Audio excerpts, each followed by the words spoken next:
दिमाग में आता है ये जो साइको किलर है, इनके दिमाग में क्या केमिकल लोचा है, इनके दिमाग में ऐसा क्या होता है, इस हद तक, इस इंतहा तक चले जाते हैं कि पागलपन सवार होता है और किसी की हत्या कर देते हैं। देखिए, अब मैं आपको दिखाने जा रहा हूं, यह ब्रेन, आखिर इन सनकी दिमाग वाले लोगों के दिमाग में चलता क्या है, वजह है हत्याओं की कुछ ये।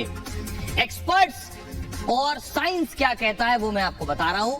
सनकी अपराधी जो होते हैं इस तरह के, ये बहुत गुस्सैल होते हैं और छोटी सी बात पर भड़क जाते हैं। ये अगर पार्टनर की असहमति हो तो ये बर्दाश्त नहीं कर पाते हैं। ऐसी जहनियत के, ऐसी मानसिकता के लोग आपके आसपास, आपके इर्द गिर्द बहुत से होंगे जो पार्टनर की किसी भी असहमति को बर्दाश्त नहीं कर पाते। अगर सशक्त महिला है तो उससे ये बहुत ज्यादा परेशान हो जाते हैं। इस तरह के दिमाग वाले खुद को पीड़ित के तौर पर दिखाते हैं। आप देखिए आफताब क्या कह रहा है, वो खुद को पीड़ित दिखा रहा है प्रेमिका के 35 टुकड़े करने के बाद। ऐसे साइको किलर, इन्हें बर्बरता से आत्मसंतुष्टि मिलती है। एक्सपर्ट्स कहते हैं कि शेफ था आफताब, लेकिन प्रेमिका को काटने के लिए उसी शेफ ने आरी खरीदी, उसी आरी का इस्तेमाल वो खाना बनाने में भी करता रहा होगा। ऐसे कातिलों का जो दिमाग है ये बिल्कुल अलग तरह का होता है। ऐसे हत्यारों के ब्रेन के कई हिस्से सिकुड़े होते हैं, खासतौर पे आगे का जो हिस्सा है वो सिकड़ा होता है। इसे बोलते हैं प्री फ्रंटल कॉर्टेक्स। जो प्री फ्रंटल कॉर्टेक्स है इसकी बनावट बिल्कुल अलग होती है और यही हिस्सा सेल्फ कंट्रोल करता है। आपके दिमाग का जो सेल्फ कंट्रोल है वो आगे की तरफ होता है और गुस्सा आने पर यह हमें और हिंसक बना देता है। इतना हिंसक कि गुस्सा आने पर हमें हिंसक होने से ये प्री फ्रंटल जो आपका दिमाग है यही रोकता है। अगर आपको नहीं रोक रहा है तो आपका ये हिस्सा सिकुड़ा है। अपने काम के खतरों का अंदाजा नहीं लगा पाता, जो करने जा रहा है इसे पता नहीं है ये क्या कर रहा है।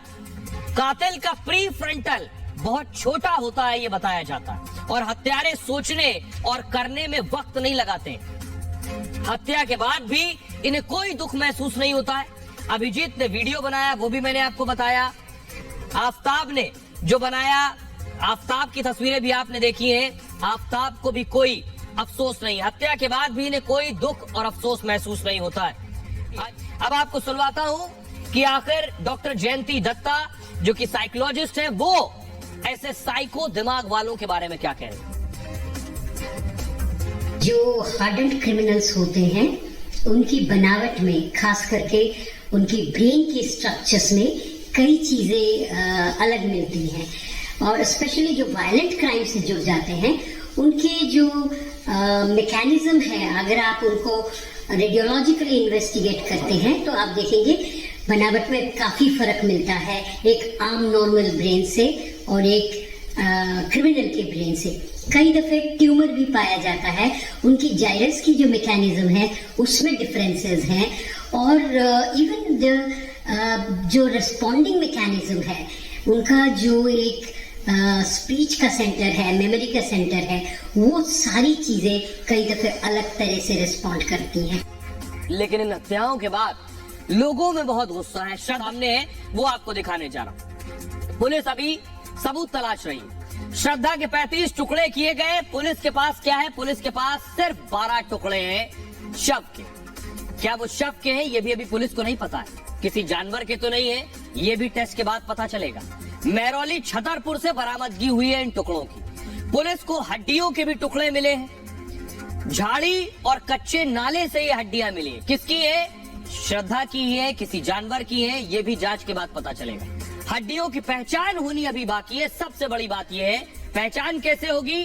डीएनए टेस्ट से। इसलिए डीएनए टेस्ट किया जाएगा इन हड्डियों का और जो भी चीजें मिली है। श्रद्धा के पिता जल्द दिल्ली आएंगे, पिता के डीएनए सैंपल लिए जाएंगे और पिता के डीएनए सैंपल लेने के बाद जो हड्डियां मिली है उनका डीएनए टेस्ट कराया जाएगा और रिपोर्ट में 14 दिन का, 7 से 14 दिन का वक्त लगता है डीएनए रिपोर्ट आने में। डीएनए टेस्ट पिता से मिल गया तो श्रद्धा का शव है और पिता से नहीं मिला डीएनए, किसी जानवर का हुआ हड्डी, तो डीएनए टेस्ट न मिलने पर मुश्किलें बढ़ जाएंगी। क्यों? क्योंकि श्रद्धा मर चुकी है। ये साबित करना मुश्किल हो जाएगा पुलिस के लिए, क्योंकि आपको श्रद्धा की मौत का कोई सबूत नहीं मिला। उसकी हत्या हो गई है, ये कैसे पुलिस साबित करेगी अगर डीएनए सैंपल मैच नहीं किया? श्रद्धा की हत्या 6 महीने बीत गए, क्योंकि बॉडी इतने दिन रुक नहीं सकती है, बाकी शव के टुकड़े भी मिलना मुश्किल है, 6 महीने बीत गए इसलिए। तो अब सवाल एक बहुत बुनियादी, अब मैं आपको बताता हूं कोर्ट में पुलिस क्या करेगी। सजा दिलाने के लिए पुलिस को पहली चीज चाहिए कोर्ट में, क्योंकि जज अदालत एविडेंस और सबूत पर चलती है, और सबूत वहां देंगे तभी ये जल्लाद दोषी करार दिया जाएगा। तो पुलिस क्या करेगी, पूरी हत्या का जो घटनाक्रम है उसकी कड़ियों को जोड़ेगी। अब कड़ियां कैसे जोड़ी जाएंगी, ताकि संदेह का लाभ आफताब को न मिलने पाए कि श्रद्धा की हत्या हुई नहीं, सबूत मिले नहीं, तो फिर इसे दोषी कैसे ठहराया जाए। सबसे पहले पुलिस क्या करेगी, घर के पास जो सीसीटीवी लगे हैं उन्हें खंगालेगी, यानी किसी और चौराहे पर, किसी नुक्कड़ पर, हो सकता घर के बाहर ना लगा हो, उस पूरे रास्ते में जहां भी सीसीटीवी है पुलिस उसे खंगालेगी। सीसीटीवी वो सीसीटीवी जिसमें श्रद्धा आखिरी बार कहीं घर के अंदर जाती हुई दिख रही हो, उस रास्ते पर कि श्रद्धा घर गई छतरपुर के फ्लैट पर। उसके बाद अगला सीसीटीवी सोचिए कौन सा, चौराहे का सीसीटीवी, जब रात 2 बजे आफताब निकला, कोई भी सीसीटीवी, पुलिस कह रही है आफताब ने कहा रात 2 बजे वो निकला है घर से, तो कोई सीसीटीवी फुटेज किसी चौराहे का, किसी मेहरौली का या छतरपुर का जिसमें आफताब रात को दिखाई दे रहा हो। न सिर्फ सीसीटीवी, उसका मोबाइल लोकेशन जो मेहरौली और छतरपुर के जंगलों का हो रात के वक्त का, श्रद्धा का मोबाइल पुलिस खोजना चाहती है, उसे खोज रही है। श्रद्धा का आखिरी लोकेशन भी पुलिस को पता लगाना होगा। आफताब ने श्रद्धा का मोबाइल फेंक दिया, अब तक श्रद्धा का मोबाइल पुलिस को नहीं मिला। 6 महीने पहले महाराष्ट्र में मोबाइल फेंका था श्रद्धा का, और मोबाइल का लोकेशन पुलिस अब तक ढूंढ रही है कि आखिर कहां है मोबाइल।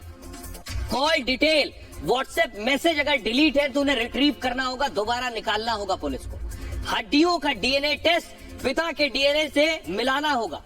और आपको याद होगा शीना बोरा मर्डर केस, उसमें क्या हुआ था, डीएनए टेस्ट से ही गुत्थी सुलझी थी, क्योंकि मां ने क्या किया था, शीना की हत्या के बाद शव को जला दिया था, और मुंबई पुलिस को रायगढ़ से शीना की हड्डियां मिली थी। मां ने बेटी का कत्ल किया था, फॉरेंसिक साइंस लेबोरेटरी में डीएनए टेस्ट हुआ उसके बाद, और साबित हुआ कि हड्डियां एक महिला की हैं, और हड्डियों का डीएनए इंद्राणी मुखर्जी ने अपनी बेटी शीना की हत्या की थी, इंद्राणी के साथ मैच कर गया डीएनए।